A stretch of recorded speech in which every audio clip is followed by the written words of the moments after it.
Around us, हमारे आसपास क्या है। तो चलो चैप्टर की शुरुआत करते हैं।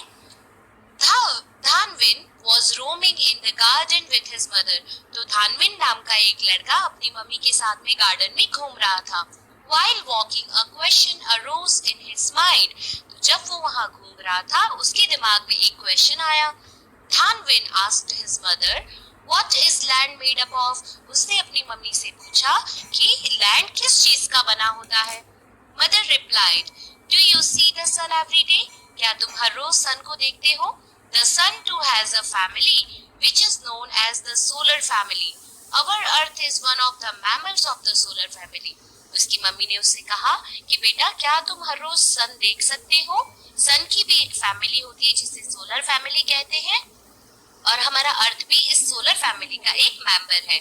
The most important point is that only the earth among all the members of the solar family has got the suitable temperature, water and air to sustain living beings।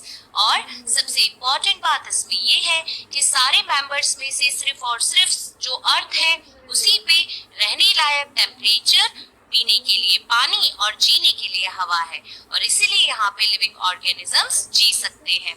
तो इस तरीके से उसकी मम्मी ने उसको समझाया। Generally, it is believed that part of sun which has been detached from the sun after the collision, ये माना जाता है कि अर्थ और सारे मेंबर्स जो थे वो सन का एक हिस्सा थे। टकराने के बाद, किसी बड़ी चीज के टकराने के बाद ये सारे हिस्से टूट टूट कर अलग अलग मेंबर्स बन गए, जैसे कि हमारा earth. At the time of its origin, यानी अर्थ की शुरुआत में, ये बनने की शुरुआत में, it was the form of a fireball. ये कहा जाता है कि ये सारे मेंबर्स फायरबॉल थे, यानी आग के गोले थे। This fireball started to cool down slowly. Many elements of the earth got transformed into liquid and further into solid form। और ये माना जाता है कि उस आग के गोले में धीरे धीरे वो ठंडा होने लगा। उसमें बहुत सारे एलिमेंट्स जो भी थे, एलिमेंट्स का मतलब होता है बच्चों जैसे कार्बन, ऑक्सीजन, आयरन, गोल्ड, तो ये सब एलिमेंट्स होते हैं। तो ये एलिमेंट्स धीरे धीरे ठंडे हुए, फिर आग के गोले में से लिक्विड बने और ठंडे हो गए, सॉलिड बन गए। During this process, the elements which got transformed into solid are known as lithosphere। और उस समय जो एलिमेंट सॉलिड बन गए उन्हें हम लिथोस्फीयर कहते हैं। लिथोस्फीयर का मतलब होता है बच्चों, लिथो का मतलब होता है लैंड। लैंड यानी ऐसी जगह जहाँ पे जमीन होती है, जहाँ पे जमीन होती है। The elements which got transformed into liquid are known as hydrosphere।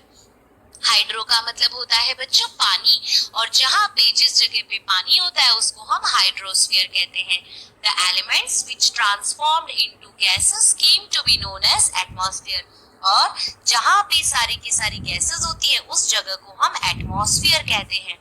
Above all, the living world which developed due to land, water and air came to be known as biosphere। और ऐसी जगह इन तीनों का मिक्सचर जहाँ पे land हो, land पे animals रहते हैं, पेड़ पौधे रहते हैं, जानवर रहते हैं। हाइड्रोस्फीयर में मरीन एनिमल्स रहते हैं जैसे मछली, टर्टल, क्रोकोडाइल। उसी तरह से एटमॉस्फेयर में बर्ड्स रहती हैं। तो बच्चों जब ये तीनों हाइड्रोस्फीयर, लिथोस्फीयर और एटमॉस्फेयर मिलते हैं तो ये एक बायोस्फीयर बनाते हैं। बायो का मतलब होता है लिविंग, लिविंग स्फीयर यानी ऐसी जगह जहाँ पर लिविंग ऑर्गेनिजम्स रहते हैं। तो देखो एक बहुत ही प्यारी सी खूबसूरत सी पिक्चर यहाँ पे दे रखी है जिसमें से हम समझ सकते हैं ये जो लैंड है इसे हम लिथोस्फीयर कह रहे हैं, ये जो पानी है इसे हम हाइड्रोस्फीयर कह रहे हैं, ऊपर हम इसे एटमॉस्फेयर कह रहे हैं, और इन तीनों को मिला दे तो ये बन जाता है हमारा biosphere. In this way, the four spheres came into existence on the earth। और इस तरीके से ये चारों स्फीयर अर्थ के एक्सिस्टेंस में आ गए। अब बात करते हैं बच्चों लिथोस्फीयर की, डिटेल में समझते हैं कि लिथोस्फीयर का मतलब क्या होता है। The sphere on which we live is known as the lithosphere। Litho means rock। Litho का मतलब होता है रॉक, रॉक का बना हुआ, एंड स्फीयर मीन्स लेयर। तो रॉक के लेयर्स यानी कि land. The upper layer of earth is made up of soil and solid materials like rock। Approximately 29% of the surface of earth is covered with lithosphere। तो ये मान के चलो कि 1/3 हिस्सा जो होता है पानी है, तो लगभग 29% जितना हिस्सा है वो लिथोस्फीयर से कवर्ड है। This layer is almost 64 kilometre to 100 kilometre thick.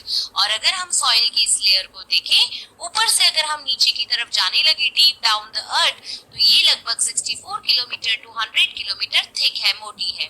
The thickness of the lithosphere is not the same everywhere on the earth। ये जो thickness होती है ये हर जगह पर सेम नहीं होती है बच्चों। Similarly, their interior and exterior do not have identical physical features।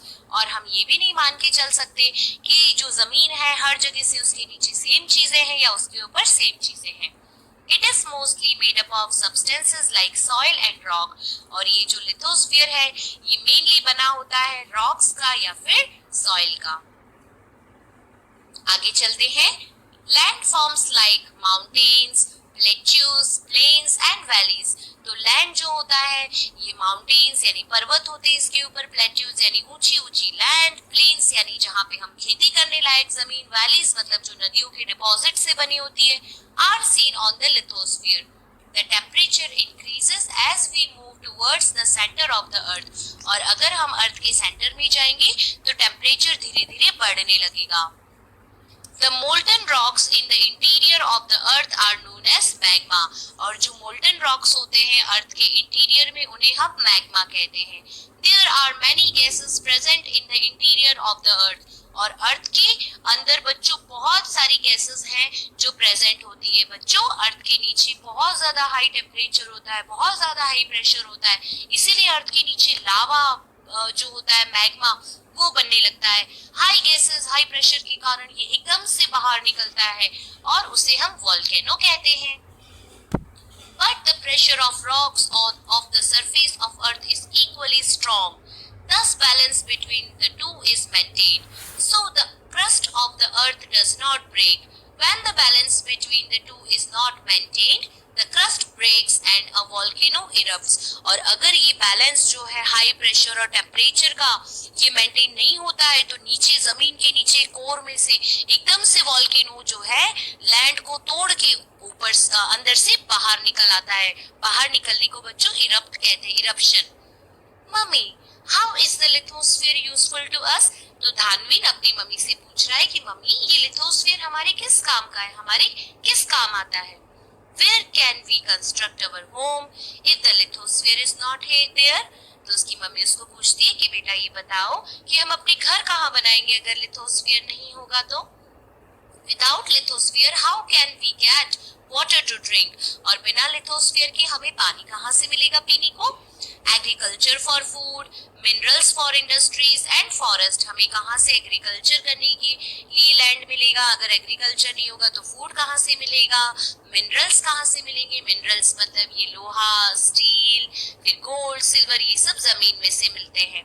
Forest कैसे उगेंगे? Draw a picture depicting all the details you observe on lithosphere based on your conversation। तो बच्चों ये जो कन्वर्सेशन हुए एग्रीकल्चर के, कंस्ट्रक्शन के, तो इसको सोच के आप एक पिक्चर बनाओ यहाँ पर नीचे।